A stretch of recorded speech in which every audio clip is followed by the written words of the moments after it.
ਕੌਮੀ ਆਵਾਜ਼ ਦੇ ਸਭ ਸਤਿਕਾਰਯੋਗ ਦਰਸ਼ਕਾਂ ਨੂੰ ਨਿੱਘੀ ਜੀਵਨ ਨੂੰ ਫਤਿਹ ਦੀ ਸਾਂਝ ਪਾਉਂਦੇ ਹਾਂ ਜੀ। ਗੱਜ ਕੇ ਆਖੋ ਵਾਹਿਗੁਰੂ ਜੀ ਕਾ ਖਾਲਸਾ, ਵਾਹਿਗੁਰੂ ਜੀ ਕੀ ਫਤਿਹ।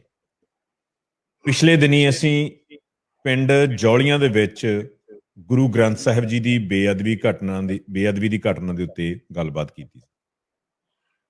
ਉਸ ਦੇ ਵਿੱਚ ਕਿਸ ਦਾ ਕਿਹੜਾ ਢਿੱਲਾ ਪਹਿਰਾ ਰਿਹਾ, ਕਿਸ ਦੀ ਕਿੰਨੀ ਕੁ ਚਾਲ ਹੌਲੀ ਰਹੀ ਪ੍ਰਬੰਧਾਂ ਦੇ ਵਿੱਚ, ਉਸ ਦੇ ਉੱਤੇ ਮੋਟੀ ਗੱਲਬਾਤ ਕੀਤੀ। ਉਸੇ ਗੱਲਬਾਤ ਦਾ ਹੀ ਆਪਾਂ ਅਖੀਰ ਦੇ ਉੱਤੇ ਦੱਸਿਆ ਸੀ ਕਿ ਅਸੀਂ ਫੋਲੋ ਅਪ ਵੀ ਕਰਾਂਗੇ। ਉਹ ਗੱਲਬਾਤ ਦੋ ਭਾਗਾਂ ਦੇ ਵਿੱਚ ਕੀਤੀ ਸੀ। ਅੱਜ ਉਸੇ ਹੀ ਫੋਲੋ ਅਪ ਨੂੰ ਲੈ ਕੇ ਅਸੀਂ ਮਾਲਵਾ ਸਿੱਖ ਜਥਾ ਦੇ ਭਾਈ ਮਲਕੀਤ ਸਿੰਘ ਹੋਰਾਂ ਦੇ ਨਾਲ ਗੱਲਬਾਤ ਕਰਨ ਜਾ ਰਹੇ ਹਾਂ। ਉਮੀਦ ਆ ਤੁਸੀਂ ਅੱਜ ਦੀ ਗੱਲਬਾਤ ਬੜੀ ਧਿਆਨ ਦੇ ਨਾਲ ਸੁਣੋਗੇ। ਗੁਰੂ ਗ੍ਰੰਥ ਸਾਹਿਬ ਜੀ ਦੀ ਬੇਅਦਬੀ ਦਾ ਜਿਹੜਾ ਮਸਲਾ ਆਮ ਵਰਗਾ ਬਣਾ ਦਿੱਤਾ ਹੈ, ਜਿਸ ਦੇ ਵਿੱਚ ਸਰਕਾਰਾਂ ਦੀਆਂ ਜਾਂ ਐਂਟੀ ਸਿੱਖ ਵਿਚਾਰਧਾਰਾਵਾਂ ਦੀ ਆਪਣੇ ਮਨਸੂਬੇ ਹੋ ਸਕਦੇ ਨੇ, ਪਰ ਸਿੱਖ ਪੰਥ ਇਸ ਨੂੰ ਆਮ ਵਰਗਾ ਨਾ ਬਣਨ ਦੇਵੇ, ਇਹ ਸਿੱਖ ਪੰਥ ਦੀ ਵੀ ਇੱਕ ਜ਼ਿੰਮੇਵਾਰੀ ਬਣਦੀ ਹੈ। 4 ਜੁਲਾਈ ਤੋਂ ਬਾਅਦ ਕੀ ਕੁਝ ਹੋਇਆ, ਸ਼੍ਰੋਮਣੀ ਕਮੇਟੀ ਦਾ ਕਿਹੋ ਜਿਹਾ ਰੋਲ ਰਿਹਾ, ਲੋਕਲ ਕਮੇਟੀ ਅਤੇ ਪ੍ਰਸ਼ਾਸਨ ਅਤੇ ਪੰਥਕ ਜਥੇਬੰਦੀਆਂ ਦਾ ਕਿਹੋ ਜਿਹਾ ਰੋਲ ਰਿਹਾ, ਉਸ ਦੇ ਬਾਰੇ ਭਾਈ ਮਲਕੀਤ ਸਿੰਘ ਹੋਰਾਂ ਨਾਲ ਗੱਲਬਾਤ ਸ਼ੁਰੂ ਕਰਦੇ ਹਾਂ। ਇਹ ਗੱਲਬਾਤ ਨੂੰ ਤੁਸੀਂ ਅੱਗੇ ਸਾਂਝਾ ਕਰਨਾ ਨਾ ਭੁੱਲਣਾ। ਭਾਈ ਮਲਕੀਤ ਸਿੰਘ ਜੀ, ਜੀਵਾਂ ਨੂੰ ਵਾਹਿਗੁਰੂ ਜੀ ਕਾ ਖਾਲਸਾ, ਵਾਹਿਗੁਰੂ ਜੀ ਕੀ ਫਤਿਹ ਜੀ। ਵਾਹਿਗੁਰੂ ਜੀ ਕਾ ਖਾਲਸਾ, ਵਾਹਿਗੁਰੂ ਜੀ ਕੀ ਫਤਿਹ ਜੀ। ਭਾਈ ਮਲਕੀਤ ਸਿੰਘ ਜੀ, ਪਿਛਲੇ ਵਾਰ ਜਦੋਂ ਆਪਾਂ ਦੋ ਹਿੱਸਿਆਂ ਦੇ ਵਿੱਚ ਗੱਲਬਾਤ ਕੀਤੀ ਸੀ, ਪਹਿਲੀ 'ਚ ਕੀ ਜੌਲੀਆਂ ਦੀ ਘਟਨਾ ਹੋਈ ਕਿਵੇਂ ਤੇ ਕੌਣ ਇਹਦੇ ਵਿੱਚ ਕਸੂਰਵਾਰ ਆ, ਦੂਜੀ ਕਿ ਅਸੀਂ ਬੇਅਦਬੀਆਂ ਰੋਕ ਕਿਵੇਂ ਸਕਦੇ ਹਾਂ, ਪੰਥ ਦੀ ਮਾਫੀ ਚਾਹੁੰਦਾ, ਪੰਥ ਦੀ ਕਚਹਿਰੀ ਦੇ ਵਿੱਚ ਕੁਝ ਕੁ ਸੁਝਾਅ ਪੇਸ਼ ਕੀਤੀ ਸੀ। 4 ਜੁਲਾਈ ਤੋਂ ਬਾਅਦ ਕੀ ਹੋਇਆ, ਉਸ ਦੇ ਬਾਰੇ ਥੋੜਾ ਜਿਹਾ ਤੁਸੀਂ ਮੋਟਾ ਸੰਗਤਾਂ ਦੇ ਨਾਲ ਸਾਂਝ ਪਾਓ ਜੀ। ਦੇਖੋ, ਜਦੋਂ ਆਪਣੀ ਲਾਸਟ ਗੱਲ ਹੋਈ ਹੈ ਨਾ, ਉਸ ਤੋਂ ਬਾਅਦ ਹੀ ਤਕਰੀਬਨ ਅਗਲੇ ਕੁ ਦਿਨ ਤੋਂ ਹੀ ਆਪਾਂ ਇਹ ਗੁਰੂ ਪਾਤਸ਼ਾਹ ਦੀ ਮਿਹਰ ਸਦਕਾ ਮਾਲਵਾ ਸਿੱਖ ਜਥਾ ਵੱਲੋਂ ਤੇ ਕੁਝ ਹੋਰ ਸ਼ਖਸੀਅਤਾਂ ਦੇ ਸਹਿਯੋਗ ਨਾਲ ਆਪਾਂ ਇਹ ਸ਼ੁਰੂ ਕਰ ਲਈ ਸੀ ਐਫਰਟ ਕਿ ਜਿਹੜੀਆਂ ਵੱਖ-ਵੱਖ ਜਥੇਬੰਦੀਆਂ, ਜਿਹੜਾ ਇੱਕ ਮੇਨ ਇਹਦੇ 'ਚ ਗੱਲ ਪਿਛਲੀ ਆਪਣੀ ਗੱਲਬਾਤ ਦੇ ਵਿੱਚ ਆਈ ਸੀ ਕਿ ਜਥੇਬੰਦੀਆਂ ਦਾ ਆਪਸੀ ਕਾਟੋ ਕਲੇਸ਼ ਕਿਤੇ ਨਾ ਕਿਤੇ ਲੋਕਾਂ ਦੇ ਮੋਬਾਈਲ ਦੇ ਲਈ ਤੇ ਪ੍ਰਸ਼ਾਸਨ ਦੇ ਲਈ ਇੱਕ ਤਮਾਸ਼ਬੀਨ ਜਿਹੜਾ ਰਿਹਾ ਸੀਗਾ। ਸੋ ਆਪਾਂ ਆਪਣੇ ਵੱਲੋਂ ਇਹ ਯਤਨ ਸ਼ੁਰੂ ਕੀਤਾ ਸੀ ਕਿ ਜਿਹੜਾ ਹੁਣ 4 ਜੁਲਾਈ ਦੀ ਇਕੱਤਰਤਾ, ਉਹਦੇ 'ਚ ਘੱਟੋ ਘੱਟ ਇਹ ਵਖਰੇਵੇਂ ਸਾਹਮਣੇ ਨਾ ਆਉਣ। ਜਿੰਨੀ ਆਪਣੀ ਸਮਰੱਥਾ ਹੈ, ਜਿੰਨਾ ਕੁ ਆਪਾਂ ਕੁਛ ਕਰ ਸਕਦੇ ਹਾਂ, ਤਾਂ ਇਹਨੂੰ ਯਤਨ ਕਰੀਏ ਕਿ ਕੁਛ ਸਹਿਮਤੀਆਂ ਦੇ ਉੱਤੇ, ਕੁਛ ਸਾਂਝੇ ਨੁਕਤਿਆਂ ਦੇ ਉੱਤੇ ਸਾਰਿਆਂ ਨੂੰ ਲਿਆਂਦਾ ਜਾਵੇ। ਉਹਦੇ ਲਈ ਲਗਾਤਾਰ ਉਸੇ ਦਿਨ ਤੋਂ ਇਹ ਐਫਰਟ ਸ਼ੁਰੂ ਕਰ ਲਈ ਸੀਗੀ ਤੇ ਉਹਦੇ 'ਚ ਕਾਫੀ ਮਹਾਰਾਜ ਨੇ ਸਫਲਤਾ ਵੀ ਬਖਸ਼ੀ।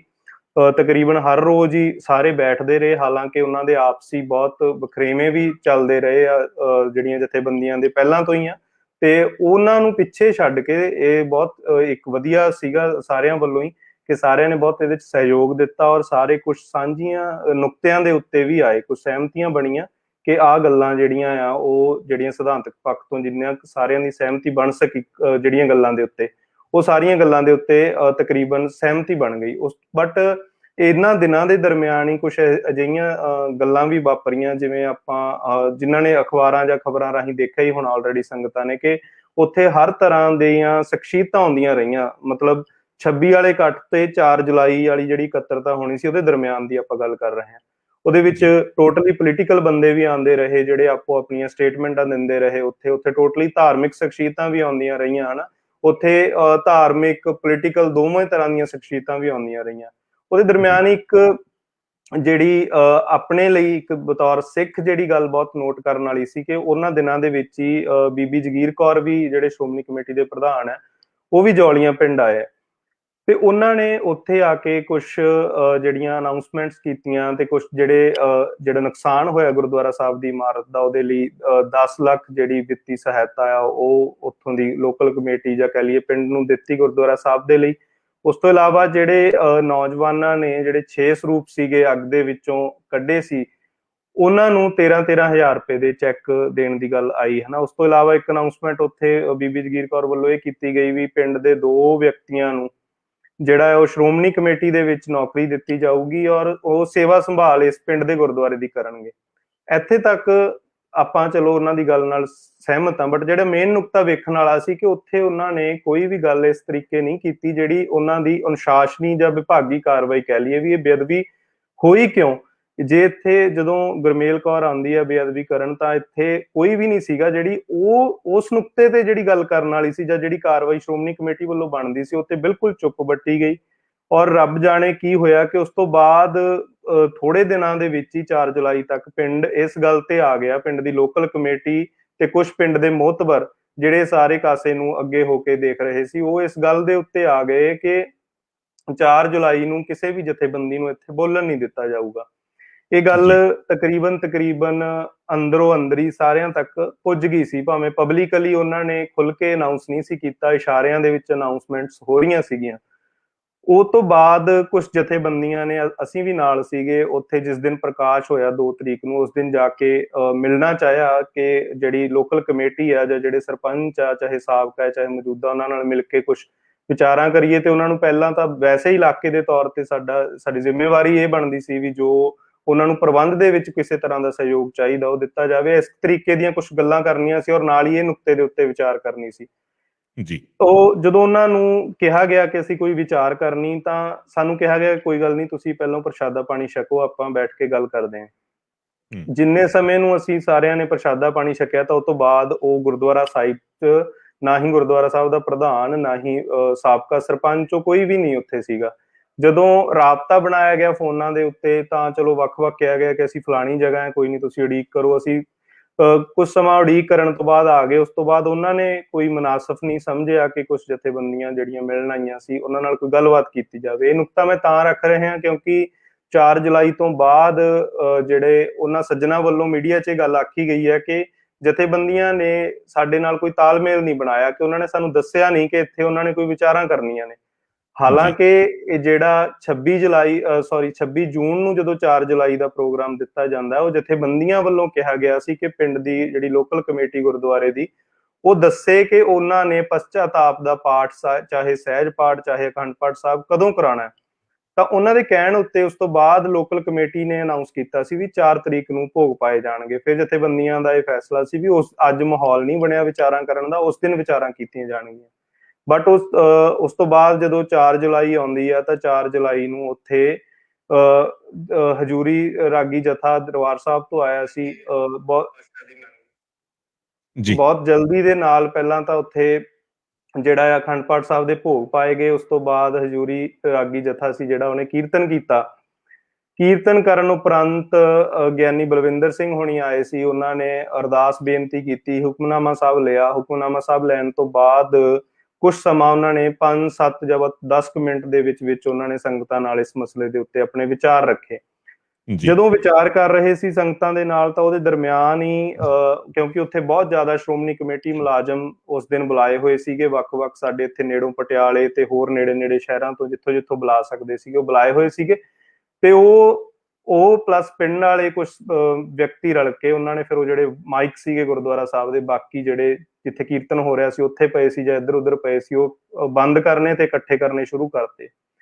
ਤੇ ਇੱਕ ਗੱਲ ਇਹ ਸੀਗੀ ਕਿ ਉਸ ਦਿਨ ਮੈਂ ਵੀ ਨਾਲ ਦੱਸ ਦੇਵਾਂ ਕਿ 4 ਜੁਲਾਈ ਨੂੰ ਵੀ ਜੌਲੀਆਂ ਪਿੰਡ ਜਾਣ ਤੋਂ ਪਹਿਲਾਂ ਹੀ ਜਿਹੜੀਆਂ ਜਥੇਬੰਦੀਆਂ ਤਕਰੀਬਨ 25 ਤਰੀਕ ਤੋਂ ਇਸ ਮਸਲੇ ਦੇ ਵਿੱਚ ਐਕਟਿਵ ਸੀਗੀਆਂ, ਉਹ ਉਸ ਤੋਂ ਪਹਿਲਾਂ ਵੀ ਉਹਨਾਂ ਦੀ ਸਵੇਰੇ ਇੱਕ ਮੀਟਿੰਗ ਹੁੰਦੀ ਹੈ ਜਿਹਦੇ 'ਚ ਡਿਸੀਜਨ ਲਿਆ ਜਾਂਦਾ ਵੀ ਜੇ ਆਪਾਂ ਨੂੰ ਨਹੀਂ ਵੀ ਉੱਥੇ ਬੋਲਣ ਦਾ ਉਹਨਾਂ ਵੱਲੋਂ ਮਨਾ ਵੀ ਕੀਤਾ ਜਾਊਗਾ, ਤਾਂ ਆਪਾਂ ਮਹਾਰਾਜ ਦੀ ਹਜ਼ੂਰੀ ਦੇ ਵਿੱਚ ਗੁਰੂ ਸਾਹਿਬ ਦੇ ਅਦਬ ਸਤਿਕਾਰ ਦਾ ਖਿਆਲ ਰੱਖਣਾ ਤੇ ਆਪਾਂ ਉੱਥੇ ਕੋਈ ਵੀ ਬਹਿਸਬਾਜ਼ੀ 'ਚ ਨਹੀਂ ਪੈਣਾ। ਜੋ ਵੀ ਗੱਲਾਂ ਤੇ ਸਹਿਮਤੀ ਹੋਈ ਆ ਆਪਾਂ ਬਾਹਰ ਆ ਕੇ ਪ੍ਰੈਸ ਨੂੰ ਉਹ ਰਿਲੀਜ਼ ਕਰ ਦੇਵਾਂਗੇ ਆਪਣੇ ਵੱਲੋਂ ਜੀ। ਤੇ ਉਹ ਹੋਇਆ ਵੀ ਇਸ ਤਰ੍ਹਾਂ। ਇਹ ਬਹੁਤ ਸ਼ਲਾਘਾਯੋਗ ਸੀਗਾ ਕਿ ਹਾਲਾਂਕਿ ਉਹਨਾਂ ਦੇ ਵਿੱਚ ਕੁਝ ਸ਼ਖਸੀਅਤਾਂ ਜਾਂ ਕੁਝ ਜਿਹੜੀਆਂ ਜਥੇਬੰਦੀਆਂ ਇਸ ਤਰ੍ਹਾਂ ਦੀਆਂ ਸੀਗੀਆਂ, ਜੇ ਉਹ ਚਾਹੁੰਦੀਆਂ ਤਾਂ ਉਹ 2 ਮਿੰਟ ਦੇ ਵਿੱਚ ਉੱਥੋਂ ਮਾਈਕ ਲੈ ਕੇ ਆਪਣੀ ਗੱਲ ਰੱਖ ਸਕਦੀਆਂ ਸੀਗੀਆਂ, ਹਨਾ, ਕਹਿ ਲਓ ਜ਼ਬਰਦਸਤੀ ਜਾਂ ਵਿਰੋਧ ਕਰਕੇ ਉਹ ਕੀਤਾ ਜਾ ਸਕਦਾ ਸੀ। ਬਟ ਇਸ ਗੱਲ ਦੇ ਉੱਤੇ ਉਹ ਸਾਰਿਆਂ ਦੀ ਇਹ ਸ਼ਲਾਘਾ ਕਰਨੀ ਬਣਦੀ ਹੈ ਕਿ ਉਹਨਾਂ ਨੇ ਮਹਾਰਾਜ ਦੇ ਅਦਬ ਸਤਿਕਾਰ ਦੇ ਵਿੱਚ ਨਿਮਰਤਾ ਨਾਲ ਉੱਥੋਂ ਬਾਹਰ ਆ ਗਏ। ਉੱਥੋਂ ਅਸੀਂ ਜਦੋਂ ਬਾਹਰ ਆਏ ਹਾਂ ਤਾਂ ਬਾਹਰ ਉੱਥੇ ਉਸ ਦਿਨ ਭਾਈ ਬਲਦੇਵ ਸਿੰਘ ਬਡਾਲਾ ਹੋਣੀ ਵੀ ਪਹੁੰਚੇ ਹੋਏ ਸੀਗੇ। ਉਹਨਾਂ ਦੇ ਕਹਿਣ ਮੁਤਾਬਕ ਕਿ ਉਹਨਾਂ ਨੇ ਕੀਰਤਨ ਕਰਨ ਲਈ ਪੁੱਛਿਆ ਸੀ, ਬਟ ਉਹਨਾਂ ਨੂੰ ਮਨਾ ਕਰ ਦਿੱਤਾ ਗਿਆ ਕੀਰਤਨ ਕਰਨ ਤੋਂ, ਤਾਂ ਉਹਨਾਂ ਨੇ ਬਾਹਰ ਆ ਕੇ ਗੁਰਦੁਆਰਾ ਸਾਹਿਬ ਦੇ ਸਾਹਮਣੇ ਕੀਰਤਨ ਸ਼ੁਰੂ ਕਰ ਦਿੱਤਾ। ਉੱਥੇ ਖੁੱਲੇ ਦੇ ਵਿੱਚ, ਪਾਰਕ ਦੇ ਵਿੱਚ ਜਾਂ ਆਮ ਓਪਨ? ਹਾਂ, ਗੁਰਦੁਆਰਾ ਸਾਹਿਬ ਦਾ ਜਿਹੜਾ ਬਾਹਰਲਾ ਗੇਟ ਹੈ, ਉੱਥੋਂ ਜੋ ਇੱਕ ਗਲੀ ਨਿਕਲਦੀ ਪਿੰਡ ਦੀ, ਹਨਾ, ਉਹ ਉੱਥੇ ਹੀ ਮੈਟ ਵਿਛੇ ਹੋਏ ਸੀ ਕੁਛ, ਤੇ ਉਹ ਮੈਟਾਂ ਦੇ ਉੱਤੇ ਹੀ ਬਾਹਰ ਬੈਠ ਕੇ ਕੀਰਤਨ ਸ਼ੁਰੂ ਕਰ ਦਿੱਤਾ। ਉੱਥੇ ਹੀ ਸਾਰੀਆਂ ਜਥੇਬੰਦੀਆਂ ਇੱਕ ਥਾਂ ਇਕੱਠੀਆਂ ਹੋਣੀਆਂ ਸ਼ੁਰੂ ਹੋ ਗਈਆਂ। ਉਸ ਤੋਂ ਬਾਅਦ ਜੀ ਚਲੋ ਇਹ ਕਿਹਾ ਗਿਆ ਵੀ ਚਲੋ ਆਪਾਂ ਅੰਦਰ ਜਿਹੜਾ ਲੰਗਰ ਹਾਲ ਗੁਰਦੁਆਰਾ ਸਾਹਿਬ ਦਾ, ਉੱਥੇ ਬੈਠ ਕੇ ਵਿਚਾਰਾਂ ਕਰਦੇ ਹਾਂ ਕਿ ਹੁਣ ਅੱਗੇ ਕੀ ਕੀਤਾ ਜਾਵੇ। ਜੀ ਤੇ ਉਸ ਤੋਂ ਬਾਅਦ ਉੱਥੇ ਵਿਚਾਰਾਂ ਹੁੰਦੀਆਂ ਤੇ ਉਹਨਾਂ ਦੇ ਵਿੱਚੋਂ ਜੋ ਮੈਂ ਫੈਕਟ ਹੀ ਦੱਸਾਂ ਇਕੱਲਾ, ਕਿ ਉੱਥੋਂ ਇਹ ਗੱਲ ਆਈ ਕਿ ਆਪਾਂ ਨੂੰ ਹੁਣ ਜਿਹੜਾ ਲੋਕਲ ਕਮੇਟੀ ਹੈ ਇਹਦੇ ਤੇ ਪਰਚਾ ਕਰਵਾਉਣਾ ਚਾਹੀਦਾ, ਕਿਉਂਕਿ ਇਹਨਾਂ ਦੀ ਲਾਪਰਵਾਹੀ ਕਰਕੇ ਹੋਇਆ। ਤੇ ਜੇ ਉਹ ਪਰਚਾ ਨਹੀਂ ਹੁੰਦਾ ਤਾਂ ਜਾ ਕੇ ਭਵਾਨੀਗੜ੍ਹ ਜਿਹੜੀ ਬਠਿੰਡਾ ਚੰਡੀਗੜ੍ਹ ਜਰਨੈਲੀ ਸੜਕ ਆ ਉਹ ਜਾਮ ਕੀਤੀ ਜਾਊਗੀ। ਤੇ ਕੁਝ ਜਥੇਬੰਦੀਆਂ ਸ਼ਾਇਦ ਹੋਰ ਹੋਣਗੀਆਂ, ਪਰ ਉੱਥੇ ਉਸ ਤਰ੍ਹਾਂ ਦਾ ਵਿਚਾਰ ਕਰਨ ਦਾ ਸਭ ਨੂੰ ਮੌਕਾ ਨਹੀਂ ਮਿਲਿਆ। ਬਟ ਮਾਲਵਾ ਸਿੱਖ ਜਥੇ ਵੱਲੋਂ ਇਹ ਗੱਲ ਰੱਖੀ ਗਈ ਕਿ ਜਿਹੜਾ ਇਹ ਸੜਕ ਰੋਕਣ ਦੀ ਗੱਲ ਹੈ ਜਾਂ ਫਿਰ ਜਿਹੜੀ ਲੋਕਲ ਕਮੇਟੀ ਤੇ ਪਰਚੇ ਦੀ ਗੱਲ ਹੈ, ਇਹ ਸਾਡੀ ਪੰਥਕ ਰਵਾਇਤ ਅਨੁਸਾਰ ਸਹੀ ਨਹੀਂ ਹੈ। ਸਾਨੂੰ ਇਹ ਗੱਲ ਜਿਹੜੀ ਪਹਿਲੋਂ ਸਹਿਮਤੀਆਂ ਬਣੀਆਂ ਉਹਦੇ ਅਨੁਸਾਰ ਜਿਹੜੀ ਲੋਕਲ ਕਮੇਟੀ ਆ ਉਹ ਆਪਣੀ ਜਿਹੜੀ ਆ ਮਾਫੀ ਮੰਗੇ ਸੰਗਤ ਕੋਲੋਂ, ਗੁਰੂ ਖਾਲਸਾ ਪੰਥ ਕੋਲੋਂ ਤੇ ਗੁਰੂ ਗ੍ਰੰਥ ਸਾਹਿਬ ਕੋਲੋਂ, ਇਸ ਗੱਲ ਦੀ ਕਿ ਸਾਡੀ ਲਾਪਰਵਾਹੀ ਹੋਈ ਹੈ ਤੇ ਅਸੀਂ ਇਹਨਾਂ ਅਹੁਦਿਆਂ ਦੇ ਲਾਇਕ ਨਹੀਂ ਆ। ਤੇ ਉੱਥੇ ਇਹ ਗੱਲ ਰੱਖੀ ਗਈ ਵੀ ਕੁਝ ਇਸ ਤਰੀਕੇ ਦੀ ਗੱਲ ਹੋਣੀ ਚਾਹੀਦੀ, ਜਾਂ ਫਿਰ ਇਸ ਦਾਇਰੇ ਦੇ ਵਿੱਚ ਜੋ ਪੰਥਕ ਮਰਿਆਦਾ ਅਨੁਸਾਰ ਜਿਹੜੀ ਉਹਨਾਂ ਦੀ ਸਜ਼ਾ ਬਣਦੀ ਉਸ ਅਨੁਸਾਰ ਬਾਕੀ ਸੰਗਤ ਦੀ ਰਾਏ ਲੈਣੀ ਚਾਹੀਦੀ ਹੈ। ਬਟ ਉਹ ਕੁਛ ਮਹਾਰਾਜ ਦਾ ਭਾਣਾ ਸੀ ਜਾਂ ਸਾਡੇ 'ਚ ਕੋਈ ਘਾਟਾ ਸੀ ਕਿ ਉਹ ਗੱਲ ਉਸ ਤਰੀਕੇ ਨਹੀਂ ਹੋ ਸਕੀ, ਤਾਂ ਫਿਰ ਉੱਥੋਂ ਜੋ ਫੈਸਲਾ ਹੁੰਦਾ ਉਹ ਸੜਕ ਰੋਕਣ ਦਾ ਹੁੰਦਾ। ਤੇ ਉਸ ਤੋਂ ਬਾਅਦ ਉਹ ਜਥੇਬੰਦੀਆਂ ਸੜਕ ਰੋਕਦੀਆਂ ਆ ਕੇ, ਜਿਹਦੇ 'ਚ 4 ਜੁਲਾਈ ਨੂੰ ਰਾਤ ਨੂੰ ਤਕਰੀਬਨ 2 ਵਜੇ ਤੱਕ ਉਹ ਉੱਥੇ ਸੜਕ ਰੋਕੀ ਰੱਖਦੇ ਆ। ਉੱਥੇ ਫਿਰ ਪ੍ਰਸ਼ਾਸਨ ਵੱਲੋਂ ਇਹ ਕਿਹਾ ਜਾਂਦਾ ਕਿ ਅਸੀਂ DDR ਦਰਜ ਕਰ ਲੈਂਦੇ ਆ ਉਹਨਾਂ ਖਿਲਾਫ, ਜਿਹੜੀ ਕਮੇਟੀ ਦੀ ਲਾਪਰਵਾਹੀ ਦੀ ਤੁਸੀਂ ਗੱਲ ਕਰਦੇ ਆ। ਤੇ ਜਿਹੜੀ 3 ਮੰਗਾਂ ਸੀ ਬੇਸਿਕਲੀ ਉਹਨਾਂ ਦੀਆਂ ਮੇਨ, ਇੱਕ ਸੀਗੀ ਕਿ ਉਹ ਕਮੇਟੀ ਤੇ ਪਰਚਾ ਹੋਵੇ, ਦੂਸਰਾ ਸੀਗਾ ਕਿ ਜਿਹੜੀ ਜਾਂਚ ਹੈ ਉਹ ਸਹੀ ਤਰੀਕੇ ਨਹੀਂ ਹੋ ਰਹੀ, ਇਹਦਾ ਜਿਹੜਾ ਪਿੱਛੇ ਮਾਸਟਰਮਾਈਂਡ ਆ ਉਹਦੇ ਤੱਕ ਗੱਲ ਨਹੀਂ ਲੈ ਕੇ ਜਾ ਰਹੇ ਤੁਸੀਂ, ਉਹ ਤੁਹਾਡੀ ਜਾਂਚ ਨਹੀਂ ਸਹੀ ਹੋ ਰਹੀ। ਤੀਸਰੀ ਮੰਗ ਸੀਗੀ ਵੀ ਜਿਹੜੀ ਇਹਦੀਆਂ ਧਾਰਾਵਾਂ ਸਖਤ ਹੋਰ ਲਾਈਆਂ ਜਾਣ ਜਿਹੜੀ ਇਸ ਕੇਸ ਦੇ ਵਿੱਚ।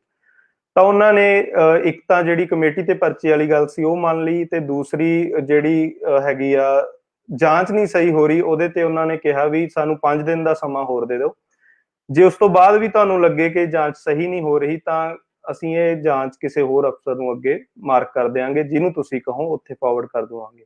ਸੋ ਇਹਨਾਂ ਗੱਲਾਂ ਦੇ ਉੱਤੇ ਸਹਿਮਤੀ ਹੋਣ ਤੋਂ ਬਾਅਦ ਉਹ ਧਰਨਾ ਖਤਮ ਉੱਥੋਂ ਹੋ ਜਾਂਦਾ ਹੈ। ਸੋ ਇਹ ਹੁਣ ਤੱਕ ਦੀ ਕਾਰਵਾਈ ਸੀਗੀ ਜਿਹੜੀਆਂ ਘਟਨਾਵਾਂ ਵਾਪਰੀਆਂ ਜਾਂ ਜਿਹੜੇ ਤੱਥ ਹੈ ਜਿਹੜੀ ਉੱਥੇ ਹੋਇਆ। ਜੀ ਜਿਹੜਾ ਤੁਸੀਂ ਸ਼ੁਰੂ ਦੇ ਵਿੱਚ ਦੱਸਿਆ ਕਿ ਜਿੱਥੇ ਸ਼੍ਰੋਮਣੀ ਗੁਰਦੁਆਰਾ ਪ੍ਰਬੰਧਕ ਕਮੇਟੀ ਦੀ ਵੀ ਕੁਝ ਫੋਰਸ ਅਤੇ ਉਸ ਤੋਂ ਬਾਅਦ ਜਿਹੜੀ ਗੁਰਦੁਆਰਾ ਪ੍ਰਬੰਧਕ ਜਿਹੜੀ ਲੋਕਲ ਕਮੇਟੀ ਆ ਉਹਨਾਂ ਦੇ ਵੱਲੋਂ ਛੇਤੀ ਨਿਬੇੜਨ ਦੀ ਜਿਹੜੀ ਕਵਾਇਦ ਕੀਤੀ ਗਈ ਕਿ ਸਮਾਗਮ ਛੇਤੀ ਨਿਬੇੜ ਦਿੱਤਾ ਜਾਵੇ, ਮਾਈਕ ਇਕੱਠੇ ਕੀਤੇ ਗਏ, ਉਹਨਾਂ ਨੂੰ ਕਿਸ ਗੱਲ ਦਾ ਡਰ ਆ? ਚਲੋ ਕਮੇਟੀ ਦਾ ਲੋਕਲ ਉਹਦੀ ਤਾਂ ਮਾਫੀ ਮੰਗਣੀ ਬਣਦੀ ਹੈ, ਸ਼੍ਰੋਮਣੀ ਕਮੇਟੀ ਨੂੰ ਇਸ ਦੇ ਉੱਤੇ ਕਿਸ ਗੱਲ ਦਾ ਡਰ ਆ ਕਿ ਛੇਤੀ ਇਹਦੇ ਉੱਤੇ ਮਿੱਟੀ ਪਵੇ, ਜਦ ਕਿ ਉਸ ਦਾ ਤਾਂ ਫਰਜ਼ ਬਣਦਾ ਕਿ ਜੋ ਸੰਗਤ ਦੀ ਮਨਸ਼ਾ ਗੀ, ਜੋ ਲੋਕਲ ਸੰਗਤ ਦੀ ਜਾਂ ਪੰਥਕ ਜਥੇਬੰਦੀਆਂ ਦੀ, ਕਿ ਉਸ ਦੇ ਅਨੁਸਾਰ ਹੀ ਸਾਰਾ ਉਹ ਅਮਲ ਦੇ ਵਿੱਚ ਲਿਆਵੇ। ਸੋ ਇਹਦੇ ਉੱਤੇ ਕਿਵੇਂ ਸੋਚਦੇ ਹੋ? ਨਹੀਂ, ਬਿਲਕੁਲ ਦੇਖੋ ਉਹਨਾਂ ਦਾ ਤਾਂ ਵੈਸੇ ਸਭ ਤੋਂ ਮੁੱਢਲਾ ਫਰਜ਼ ਉਹਨਾਂ ਦਾ ਤਾਂ ਇਹੀ ਬਣਦਾ ਸੀ, ਜਿਹਦੇ 'ਚ ਜੇ ਆਪਾਂ ਪਿਛਲੀ ਟਾਕ ਦੇ ਵਿੱਚ ਆਪਾਂ ਗੱਲ ਕੀਤੀ ਸੀਗੀ ਕਿ ਪਿਛਲੇ ਸਾਲ ਰਾਮਪੁਰੇ ਜਦੋਂ ਘਟਨਾ ਹੋਈ ਹੈ, ਉਦੋਂ ਵੀ ਇਹਨਾਂ ਨੇ ਬਹੁਤ ਜਲਦੀ ਦੇ ਨਾਲ ਉੱਥੋਂ ਮਹਾਰਾਜ ਦੇ ਸਰੂਪ ਜਿਹੜੇ ਆ ਉਹ ਇਹ ਲੈ ਗਏ। ਤੇ ਜਦੋਂ ਮੇਰੀ ਗੱਲ ਹੋਈ ਤਾਂ ਉਹ ਇੱਕ ਮੁਲਾਜ਼ਮ ਨੇ ਦੱਸਿਆ ਕਿ ਅਸੀਂ ਇੱਥੇ ਕੋਈ ਇਕੱਠ ਨਹੀਂ ਚਾਹੁੰਦੇ ਕਿ ਜਥੇਬੰਦੀਆਂ ਆ ਕੇ ਇੱਥੇ ਇਕੱਠ ਕਰਨ। ਉਹ ਸੇਮ ਇਸ ਵਾਰ ਵੀ ਇੱਥੇ ਰਿਪੀਟ ਹੋਇਆ। ਹੁਣ ਇਕੱਲਾ ਉੱਥੇ ਨਹੀਂ ਗੱਲ ਰੁਕੀ, ਉਸ ਤੋਂ ਵੀ ਅਗਲੀ ਅਟੈਂਪਟ ਜਿਹੜੀ ਇਹਨਾਂ ਨੇ ਕੀਤੀ ਕਿ ਜਿਸ ਦਿਨ 4 ਜੁਲਾਈ ਨੂੰ ਜੋ ਆਪਣੀ ਰਵਾਇਤ ਆ ਕਿ ਮਹਾਰਾਜ ਦੀ ਹਜ਼ੂਰੀ ਦੇ ਵਿੱਚ ਵਿਚਾਰਾਂ ਕਰਕੇ ਕੁਝ ਸਾਂਝੇ ਫੈਸਲੇ ਲਏ ਜਾਂਦੇ ਆ, ਉਸ ਰਵਾਇਤ ਨੂੰ ਵੀ, ਉਸ ਮਰਿਆਦਾ ਨੂੰ ਇਹਨਾਂ ਨੇ ਭੰਗ ਕੀਤਾ ਆ। ਕਿ ਸ਼੍ਰੋਮਣੀ ਕਮੇਟੀ ਨੇ ਇਹਦੇ ਵਿੱਚ ਬਹੁਤ ਵੱਡਾ ਰੋਲ ਸੀ ਉਹਦਾ, ਕਿ ਉਹਦੇ ਮੁਲਾਜ਼ਮ ਤੇ ਉਹਨਾਂ ਵੱਲੋਂ ਇਹ ਪੂਰਾ ਯਤਨ ਸੀਗਾ, ਉੱਥੇ ਜਿਹੜੀ ਸੰਗਤ ਮੌਜੂਦ ਆ ਉਹ ਜਾਣਦੀ ਆ, ਔਰ ਤਕਰੀਬਨ ਸਾਰੇ ਮੁਲਾਜ਼ਮਾਂ ਨੂੰ ਵੀ ਸਾਰੇ ਜਾਣਦੇ ਹੀ ਸੀਗੇ ਜਿਹੜੇ ਉੱਥੇ ਮੌਜੂਦ ਸੀਗੇ, ਕਿ ਉਹਨਾਂ ਨੇ ਬਹੁਤ ਜਲਦੀ ਦੇ ਨਾਲ, ਔਰ ਬਹੁਤ ਇਹਦੇ 'ਚ 2 ਗੱਲਾਂ ਆ, ਜ਼ਬਰ ਵੀ ਸੀਗਾ ਔਰ ਫਰੇਬ ਸੀਗਾ, ਦੋਵੇਂ ਚੀਜ਼ਾਂ ਹੀ ਸੀਗੀਆਂ। ਚਲਾਕੀ ਵੀ ਵਰਤੀ ਗਈ ਕਿ ਬਾਅਦ 'ਚ ਇਹ ਗੱਲਾਂ ਕਹੀਆਂ ਗਈਆਂ ਕਿ ਨਹੀਂ, ਪਿੰਡ ਵਾਲਿਆਂ ਤੋਂ ਇਹ ਕਹਾਇਆ ਗਿਆ ਕਿ ਸਾਡੇ ਤੇ ਆਲਰੇਡੀ ਬਹੁਤ ਦੁੱਖ ਦੀ ਇਹ ਸਾਡੇ ਲਈ ਘੜੀ ਹੈ, ਇੱਥੇ ਸਾਨੂੰ ਹੋਰ ਦੁੱਖ ਨਾ ਦੇਵੋ। ਕੀ ਜੇ ਗੁਰੂ ਮਹਾਰਾਜ ਦੀ ਹਜ਼ੂਰੀ ਦੇ ਵਿੱਚ ਜਥੇਬੰਦੀਆਂ ਕੁਛ ਇਸ ਮਸਲੇ ਦੇ ਉੱਤੇ, ਜਿਹੜਾ ਗੁਰੂ ਗ੍ਰੰਥ ਸਾਹਿਬ ਦਾ ਗੁਰੂ ਦਾ ਮਸਲਾ ਹੈ, ਜਿਹੜਾ ਨਾ ਇਕੱਲੇ ਪਿੰਡ ਦਾ ਮਸਲਾ ਹੈ, ਨਾ ਪਿੰਡ ਦੀ ਕਮੇਟੀ ਦਾ ਮਸਲਾ ਹੈ, ਨਾ ਹੀ ਈਵਨ ਇਕੱਲੀ ਸ਼੍ਰੋਮਣੀ ਕਮੇਟੀ ਦਾ ਮਸਲਾ ਹੈ, ਉਹਦੇ ਉੱਤੇ ਜਥੇਬੰਦੀਆਂ ਕੁਝ ਵਿਚਾਰਾਂ ਕਰਦੀਆਂ ਤੇ ਵਿਚਾਰਾਂ ਕਰਕੇ ਕਿਸੇ ਸਾਂਝੇ ਚਾਹੀਦਾ ਤਾਂ ਇਹ ਸੀ ਕਿ ਸ਼੍ਰੋਮਣੀ ਕਮੇਟੀ ਦੀ ਜਿਹੜੀ ਇਹ ਸਿਰਮੌਰ ਸੰਸਥਾ ਹੈ, ਜਿਹੜੀ ਪੰਥ ਨੇ ਜਿਹੜੀ ਗੁਰਦੁਆਰਿਆਂ ਦੀ ਸੇਵਾ ਸੰਭਾਲ ਲਈ ਸੰਸਥਾ ਬਣਾਈ ਆ, ਉਹਨੂੰ ਅੱਗੇ ਹੋ ਕੇ ਇਨੀਸ਼ੀਏਟਿਵ ਲੈਣਾ ਚਾਹੀਦਾ ਸੀ ਕਿ ਵੱਖ-ਵੱਖ ਜਥੇਬੰਦੀਆਂ ਦੇ ਇਸ ਮਸਲੇ ਦੇ ਉੱਤੇ ਵਿਚਾਰ ਲਏ ਜਾਣ ਕਿ ਜੋ ਵਾਪਰੀ ਘਟਨਾ ਕਿਉਂ ਵਾਪਰੀ ਜਾਂ ਭਵਿੱਖ ਦੇ ਵਿੱਚ ਇਹਦੇ ਲਈ ਕੀ ਕੀਤਾ ਜਾਣਾ ਚਾਹੀਦਾ, ਬਜਾਏ ਉਸਦੇ ਕਿ ਉਹਨਾਂ ਨੇ ਟੋਟਲੀ ਉੱਥੇ ਜ਼ਬਰ ਤੇ ਚਲਾਕੀ ਦੇ ਨਾਲ ਉਹ ਸਾਰਾ ਜਿਹੜਾ ਕੀਤਾ, ਮਰਿਆਦਾ ਵੀ ਭੰਗ ਕੀਤੀ ਹੈ, ਸਾਡੀ ਰਵਾਇਤ ਵੀ ਤੋੜੀ ਹੈ ਕਿ ਮਹਾਰਾਜ ਦੀ ਹਜ਼ੂਰੀ ਦੇ ਵਿੱਚ ਵਿਚਾਰਾਂ ਨਹੀਂ ਕਰਨ ਦਿੱਤੀਆਂ ਗਈਆਂ। ਹਾਲਾਂਕਿ ਜਥੇਬੰਦੀਆਂ ਵੱਲੋਂ ਬਹੁਤ ਨਿਮਰਤਾ ਦੇ ਨਾਲ ਇਸ ਗੱਲ ਤੋਂ ਇੱਕ ਪਾਸਾ ਵੱਟ ਲਿਆ ਗਿਆ, ਉੱਥੋਂ ਬਾਹਰ ਆ ਗਏ ਕਿ ਠੀਕ ਹੈ ਮਹਾਰਾਜ ਦੀ ਹਜ਼ੂਰੀ ਦੇ ਵਿੱਚ ਅਸੀਂ ਕੋਈ ਝਗੜਾ ਨਹੀਂ ਚਾਹੁੰਦੇ, ਬਟ ਇਹਨੂੰ ਜੇ ਆਪਾਂ ਡੂੰਘਾਈ ਦੇ ਨਾਲ ਵਾਚੀਏ ਤਾਂ ਇਹ ਭਵਿੱਖ ਦੇ ਲਈ ਬਹੁਤ ਖਤਰਨਾਕ ਪਿਰਤ ਹੈ। ਕਿਉਂਕਿ ਜੇ ਆਪਾਂ ਇਸੇ ਘਟਨਾ ਤੇ ਲੈ ਲਈਏ, ਜਦੋਂ 25 ਜੂਨ ਨੂੰ ਜਦੋਂ ਘਟਨਾ ਵਾਪਰਦੀ ਹੈ ਤਾਂ ਕਾਲੀ ਦੇ ਨਾਲ ਮਹਾਰਾਜ ਦੇ ਸਰੂਪ ਸ਼੍ਰੀ ਗੋਇੰਦਵਾਲ ਲਈ ਰਵਾਨਾ ਕਰ ਦਿੱਤੇ ਜਾਂਦੇ ਆ, ਉਦੋਂ ਜਥੇਬੰਦੀਆਂ ਦੇ ਪ੍ਰੈਸ਼ਰ ਕਰਕੇ ਹੀ ਰਾਤੋਂ ਰਾਤ ਇਹਨਾਂ ਨੂੰ ਵਾਪਸ ਪਰਤਣਾ ਪਿਆ, ਵਾਪਸ ਮੁੜੇ ਆ। ਤੇ ਉਸ ਤੋਂ ਬਾਅਦ ਹੁਣ ਇਹ 4 ਜੁਲਾਈ ਨੂੰ ਦੁਬਾਰਾ ਫੇਰ ਇਹ ਅਟੈਂਪਟ ਕਰ ਰਹੇ ਆ ਕਿ ਇੱਥੇ ਜਥੇਬੰਦੀਆਂ ਨੂੰ ਬੋਲਣ ਨਹੀਂ ਦਿੱਤਾ ਜਾਣਾ।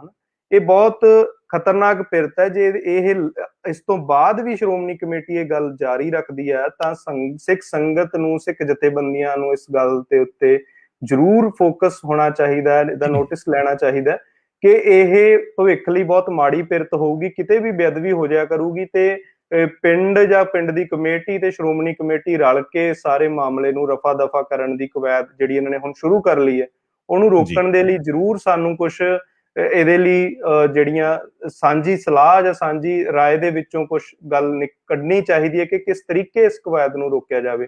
ਸ਼੍ਰੋਮਣੀ ਕਮੇਟੀ ਨੂੰ ਵੀ ਆਪਣੇ ਅਮਲ ਦੇ ਉੱਤੇ, ਹਾਲਾਂਕਿ ਆਪਾਂ ਨੂੰ ਬਹੁਤੀ ਆਸ ਨਹੀਂ ਦਿਖਾਈ ਦੇ ਰਹੀ, ਬਟ ਉਹਨਾਂ ਨੂੰ ਆਪਣੇ ਅਮਲ ਦੇ ਉੱਤੇ ਜਿਹੜੇ ਸੁਹਿਰਦ ਸੱਜਣ ਸ਼੍ਰੋਮਣੀ ਕਮੇਟੀ ਦੇ ਵਿੱਚ ਹੈਗੇ ਆ, ਉਹਨਾਂ ਨੂੰ ਜ਼ਰੂਰ ਇਸ ਗੱਲ ਦਾ ਨੋਟਿਸ ਲੈਣਾ ਚਾਹੀਦਾ ਔਰ ਇਹ ਗੱਲ ਆਪਣੇ ਉੱਥੇ ਰੱਖਣੀ ਚਾਹੀਦੀ ਹੈ ਸਾਰੇ ਪ੍ਰਬੰਧਕੀ ਢਾਂਚੇ ਦੇ ਵਿੱਚ, ਔਰ ਇਸ ਭਵਿੱਖ ਦੇ ਵਿੱਚ ਇਹ ਨਾ ਵਾਪਰੇ ਔਰ ਭਵਿੱਖ ਦੇ ਵਿੱਚ ਕਿਸ ਤਰੀਕੇ ਐਦਾਂ ਦੇ ਜਿਹੜੇ ਮਸਲੇ ਆ ਉਹਦੇ ਉੱਤੇ ਵਿਚਾਰਾਂ ਹੋਣ, ਉਹਦੇ ਲਈ ਜ਼ਰੂਰ ਉਹਨਾਂ ਨੂੰ ਸੋਚਣਾ ਚਾਹੀਦਾ ਔਰ ਸ਼੍ਰੋਮਣੀ ਕਮੇਟੀ ਨੂੰ ਜ਼ਰੂਰ ਆਪਣੇ ਇਸ ਅਮਲ ਦੇ ਉੱਤੇ ਇਮਾਨਦਾਰੀ ਨਾਲ ਝਾਤ ਮਾਰਨੀ ਚਾਹੀਦੀ ਹੈ ਜੋ ਸਾਰਾ ਇੱਥੇ ਇਹਨਾਂ ਨੇ ਘਟਨਾਕ੍ਰਮ ਵਾਪਰਿਆ ਇਹਨਾਂ ਕਰਕੇ। ਜੀ, ਜੋ ਪਿੰਡ ਦੇ ਆਮ ਲੋਕ ਨੇ, ਜੋ ਸੰਗਤ ਆ, ਆਮ ਲੋਕ ਵੀ ਨਾ ਕਹੀਏ, ਸੰਗਤ ਦਾ ਕਿਹੋ ਜਿਹਾ ਰਿਸਪੌਂਸ ਆ ਕਿ ਉਹ ਵੀ ਬਿਲਕੁਲ ਹੀ ਕਮੇਟੀ ਵਾਲਿਆਂ ਨੂੰ ਬਚਾਉਣ ਵਾਲੇ ਪੱਖ ਦੇ ਵਿੱਚ ਖੜੀ ਆ ਜਾਂ ਉਹਨਾਂ ਨੇ ਤੁਹਾਡੀ ਥੋੜੀ ਬਹੁਤ ਗੱਲ ਸੁਣੀ?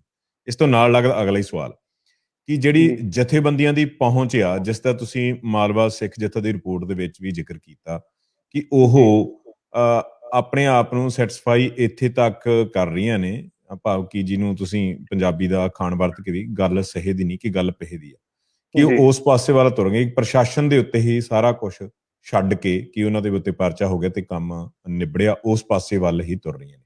ਸੋ ਪਿੰਡ ਵਾਲਿਆਂ ਦੀ ਪਹੁੰਚ ਅਤੇ ਪੰਥਕ ਜਿਹੜੀਆਂ ਜਥੇਬੰਦੀਆਂ ਨੇ, ਉਹਨਾਂ ਦੀ ਦੋਨਾਂ ਦੀ ਪਹੁੰਚ ਨੂੰ ਜੇ ਤੁਸੀਂ ਥੋੜਾ ਜਿਹਾ ਹੋਰ ਐਲੈਬੋਰੇਟ ਕਰੋ। ਦੇਖੋ, ਪਿੰਡ ਦੀ ਜਿਹੜੀ ਗੱਲ ਹੈ ਉਹਦੇ ਚ ਕੁਝ ਇੰਡੀਵਿਜੂਅਲ ਹੈਗੇ ਆ ਜਿਨ੍ਹਾਂ ਨੇ ਮੀਡੀਆ ਦੇ ਵਿੱਚ ਵੀ ਇਸ ਗੱਲ ਦੇ ਉੱਤੇ ਆਪਣੇ ਬਿਆਨ ਦਿੱਤੇ ਆ ਕਿ ਸਹੀ ਨਹੀਂ ਹੈ। ਈਵਨ ਉਹ ਤਾਂ ਬੀਬੀ ਵੱਲੋਂ ਜਦੋਂ 10 ਲੱਖ ਰੁਪਇਆ ਦਿੱਤਾ ਗਿਆ ਉਦੋਂ ਵੀ ਇੱਕ ਪਿੰਡ ਦੀ ਹੀ ਬੀਬੀ ਦਾ ਬਿਆਨ ਹੈ ਕਿ ਸਾਨੂੰ 10 ਦੀ ਜਗ੍ਹਾ ਭਾਵੇਂ 20 ਵੀ ਦੇ ਜਾਣ।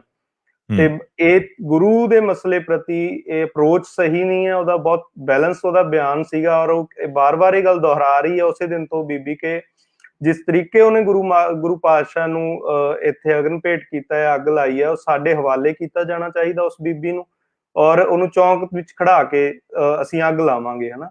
ਤੇ ਹੁਣ ਵੀ ਉਹ ਬੀਬੀ ਜਿਹੜੀ ਇਹ ਸਾਰਾ 4 ਜੁਲਾਈ ਨੂੰ ਵਾਪਰਿਆ ਉਹਦੇ ਵੀ ਉਹ ਹੱਕ 'ਚ ਨਹੀਂ ਹੈ, ਹਨਾ। ਚਲੋ ਕੁਛ ਉਹਦੇ ਬਿਆਨ ਇਸ ਤਰੀਕੇ ਵੀ ਆ ਰਹੇ ਵੀ ਮੈਨੂੰ ਧਮਕੀਆਂ ਵੀ ਆ ਰਹੀਆਂ ਕਿ ਤੂੰ ਪਿੰਡ ਦੇ ਖਿਲਾਫ ਜਾ ਕੇ, ਉਹਨੇ ਚਲੋ ਬਾਈ ਨੇਮ ਤਾਂ ਨਹੀਂ ਕਿਸੇ ਦੀ ਗੱਲ ਆਖੀ, ਬਟ ਉਹਨੇ ਸਾਂਝੇ ਤੌਰ ਤੇ ਕਿਹਾ ਕਿ ਪਿੰਡ 'ਚੋਂ ਕੁਛ ਵਿਅਕਤੀ ਮੈਨੂੰ ਧਮਕਾ ਰਹੇ ਆ ਕਿ ਤੂੰ ਪਿੰਡ ਦੇ ਖਿਲਾਫ ਜਾ ਰਹੀ। ਕੁਛ ਇੰਡੀਵਿਜੂਅਲ ਹੈ ਜਿਨ੍ਹਾਂ ਨੇ ਇਸ ਮਸਲੇ ਦੇ ਉੱਤੇ ਆਪਣੀ ਗੱਲ ਰੱਖੀ ਹੈ ਜਾਂ ਉਹ ਸਾਰੇ ਘਟਨਾਕ੍ਰਮ ਤੋਂ ਵੱਖਰੇ ਵਿਚਾਰ ਰੱਖਦੇ ਆ, ਬਟ ਜਿਹੜੀ ਵੈਸੇ ਜ਼ਿੰਮੇਵਾਰੀ ਸਿੱਖ ਸੰਗਤ ਦੀ ਤੇ ਪਿੰਡ ਦੀ ਬਣਦੀ ਸੀ ਕਿ ਸਮੂਹਿਕ ਰੂਪ 'ਚ ਇਸ ਗੱਲ ਦਾ ਵਿਰੋਧ ਹੋਣਾ ਚਾਹੀਦਾ ਸੀ, ਉਹ ਨਹੀਂ ਹੋਇਆ। ਉਹਨਾਂ ਦੀ ਚੁੱਪ ਸਮੂਹਿਕ ਰੂਪ 'ਚ ਚੁੱਪ ਸਾਹਮਣੇ ਆਈ ਹੈ ਜਿਹੜੀ ਕਿ ਕਿਤੇ ਨਾ ਕਿਤੇ ਉਸ ਗੱਲ ਨੂੰ ਜਾਂ ਉਹਨਾਂ ਦੇ ਸਾਰੇ ਵਰਤਾਰੇ ਨੂੰ ਹੱਲਾਸ਼ੇਰੀ ਦੇਣ 'ਚ ਰਹੀ ਹੈ, ਹਨਾ। ਦੂਸਰਾ ਜਿਹੜਾ ਤੁਹਾਡਾ ਸਵਾਲ ਸੀਗਾ ਕਿ ਪੰਥਕ ਜਥੇਬੰਦੀਆਂ ਦੀ ਅਪਰੋਚ, ਦੇਖੋ ਦਿੱਕਤ ਇਹ ਆਈ ਕਿ ਜਦੋਂ ਸੰਗਤੀ ਰੂਪ ਚ ਬੈਠਦੇ ਰਹੇ ਲਗਾਤਾਰ, ਤਾਂ ਕਿਸੇ ਵੀ ਜਥੇਬੰਦੀ ਵੱਲੋਂ ਕੋਈ ਵੀ ਇਸ ਤਰੀਕੇ ਦੀ ਘਾਟ ਮਹਿਸੂਸ ਨਹੀਂ ਹੋਈ। ਸਾਰੇ ਹੀ ਜਿਹੜੀ ਸਿਧਾਂਤਕ ਗੱਲਾਂ ਆਪਣੀਆਂ ਚਾਹੀਦੀਆਂ ਜਾਂ ਰਵਾਇਤੀ ਤੌਰ ਤੇ ਜਿਸ ਤਰੀਕੇ ਦੀ ਅਪਰੋਚ ਆਪਣੀ ਚਾਹੀਦੀ ਆ, ਉਸ ਗੱਲ ਦੇ ਉੱਤੇ ਸਾਰੇ ਸਹਿਮਤ ਹੁੰਦੇ ਰਹੇ। ਬਟ ਜਦੋਂ ਉਸ ਦਿਨ ਸੇਮ ਡੇ ਗਰਾਊਂਡ ਸਿਚੁਏਸ਼ਨ ਬਦਲ ਗਈ, ਤਾਂ ਕਿਤੇ ਨਾ ਕਿਤੇ ਜਿਹੜੀ ਆਪਣੀ ਫੈਸਲੇ ਲੈਣ ਦੀ ਰਵਾਇਤ ਆ ਉਹ ਪਿੱਛੇ ਰਹਿ ਗਈ, ਤੇ ਕੁਝ ਇੰਡੀਵਿਜੂਅਲ ਸ਼ਖਸੀਅਤਾਂ ਦੇ ਨਿੱਜੀ ਵਿਚਾਰ ਹਾਵੀ ਹੋ ਗਏ, ਜਿਹਦੇ ਕਰਕੇ ਉਹ ਫੈਸਲੇ ਸਹੀ ਨਹੀਂ ਹੋ ਪਾਏ, ਹਨਾ। ਜੋ ਸਾਡੀ ਆਬਜ਼ਰਵੇਸ਼ਨ ਆ ਜਾਂ ਸਾਡੀ ਰੀਡਿੰਗ ਆ ਸਾਰੇ ਤੇ। ਸੋ ਉਹ ਹੁਣ ਦਿੱਕਤ ਜੋ ਸਾਨੂੰ ਸਮਝ ਪੈਂਦੀ ਆ ਉਹ ਇਹ ਹੈ ਕਿ ਅਸੀਂ ਸਾਡਾ ਇੱਕ ਗੈਪ ਬਹੁਤ ਵੱਧ ਗਿਆ ਪੰਥਕ ਰਵਾਇਤ ਅਨੁਸਾਰ ਫੈਸਲੇ ਲੈਣ ਦਾ। ਸਾਡੀ ਨੇਤਾ ਪ੍ਰਤੀ ਅਪਰੋਚ ਟੋਟਲੀ ਅਸੀਂ ਪ੍ਰਸ਼ਾਸਨ ਤੇ ਨਿਰਭਰ ਹੋਣ ਲੱਗ ਗਏ, ਔਰ ਆਪਣੇ ਗੁਰਦੁਆਰਾ ਸਾਹਿਬਾਨ ਦੇ ਜਿਹੜੇ ਇੰਟਰਨਲ ਮਸਲੇ ਆ, ਹਰ ਮਸਲੇ 'ਚ ਅਸੀਂ ਪੁਲਿਸ ਦੀ, ਪ੍ਰਸ਼ਾਸਨ ਦੀ ਜਿਹੜੀ ਇਨਵੋਲਵਮੈਂਟ ਉਹ ਕਰਾਉਣ ਲੱਗ ਗਏ ਆ, ਜਿਹੜਾ ਕਿ ਬਹੁਤ ਜ਼ਿਆਦਾ ਸਾਡੇ ਲਈ ਖਤਰਨਾਕ ਸਾਬਿਤ ਹੋ ਰਿਹਾ। ਇਸੇ ਕਰਕੇ ਸਾਨੂੰ ਪਿੱਛੇ ਮੁੜਨਾ ਬਹੁਤ ਔਖਾ ਲੱਗ ਰਿਹਾ, ਕਿਉਂਕਿ ਉਸ ਦਿਨ ਵੀ ਜਿਹੜੀ ਪੰਥਕ ਰਵਾਇਤ ਅਨੁਸਾਰ ਜੋ ਅਪਰੋਚ ਬਣਦੀ ਸੀ, ਉੱਤੇ ਕੁਐਸਚਨ ਆਏ ਕੁਝ ਬੰਦਿਆਂ ਦੇ। ਜਦੋਂ ਇੰਡੀਵਿਜੂਅਲ ਗੱਲ ਕੀਤੀ, ਉਹਨਾਂ ਨੂੰ ਉਹ ਔਖਾ ਲੱਗ ਰਿਹਾ ਸੀ ਇੰਪਲੀਮੈਂਟ ਕਰਨਾ। ਬਟ ਜਦੋਂ ਪ੍ਰਸ਼ਾਸਨ ਵਾਲਾ ਮਸਲਾ ਆਉਂਦਾ ਸੀ ਜਾਂ ਵੀ ਉਹਨੂੰ ਪਰਚਾ ਕਰਾ ਦਈਏ, ਉਦੋਂ ਉਹਨਾਂ ਨੂੰ ਬਹੁਤ ਸੌਖਾ ਫੀਲ ਹੁੰਦਾ ਸੀ ਕਿ ਇਹ ਸੌਖਾ ਤਰੀਕਾ ਹੈ, ਸੜਕ ਰੋਕ ਲਓ, ਪਰਚੇ ਦੀ ਮੰਗ ਰੱਖ ਲਓ ਤੇ ਕਿਸੇ ਗੱਲ ਤੇ।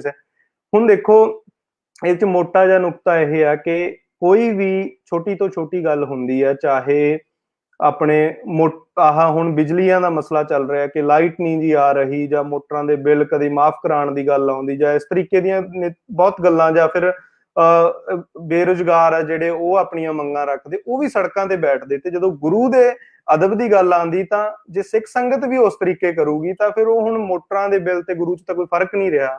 ਸਾਨੂੰ ਇਹ ਆਪਣੀ ਅਪਰੋਚ ਚ ਜ਼ਰੂਰ ਸੋਚਣਾ ਚਾਹੀਦਾ। ਪੰਥਕ ਜਥੇਬੰਦੀਆਂ ਨੂੰ ਵੀ ਇਹ ਠੀਕ ਹੈ, ਗੱਲ ਨਾਲ ਆਪਾਂ ਸਹਿਮਤ ਹਾਂ ਕਿ ਜਿਹੜਾ ਗੈਪ ਵੱਧ ਗਿਆ ਸਾਡਾ ਆਪਣੀ ਰਵਾਇਤ ਤੋਂ ਬਹੁਤ ਜ਼ਿਆਦਾ ਆ, ਉਹਦੇ ਪਿੱਛੇ ਮੁੜਨਾ ਥੋੜਾ ਟਫ ਜ਼ਰੂਰ ਹੈ। ਬਟ ਸਾਨੂੰ ਇਹਨਾਂ ਮਸਲਿਆਂ ਦੇ ਵਿੱਚ ਘੱਟੋ ਘੱਟ ਗੁਰੂ ਦੇ ਮਸਲੇ ਦੇ ਵਿੱਚ ਜ਼ਰੂਰ ਸਾਨੂੰ ਉਸ ਰਵਾਇਤ ਵੱਲ ਮੁੜਨਾ ਚਾਹੀਦਾ ਹੈ। ਇਹ ਇੱਕ ਲੰਬਾ ਪ੍ਰੋਸੈਸ ਆ, ਹੌਲੀ ਹੌਲੀ ਹੋਣਾ, ਬਟ ਇਹਦੇ ਲਈ ਮੁਸ਼ੱਕਤ ਕਰਨੀ ਪੈਣੀ ਹੈ ਸਾਰਿਆਂ ਦੀ, ਸਮੇਤ ਸਾਡੇ ਆਪਣੇ ਸਾਰਿਆਂ ਦੀ ਜ਼ਿੰਮੇਵਾਰੀ ਬਣਦੀ ਕਿ ਜਿੱਥੇ ਗੁਰੂ ਦਾ ਮਸਲਾ ਹੈ, ਗੁਰੂ ਘਰ ਦਾ ਮਸਲਾ ਹੈ, ਉੱਥੇ ਸਾਨੂੰ ਆਪਣੀ ਰਵਾਇਤ ਅਨੁਸਾਰ ਹੀ ਫੈਸਲੇ ਲੈਣੇ ਚਾਹੀਦੇ ਆ।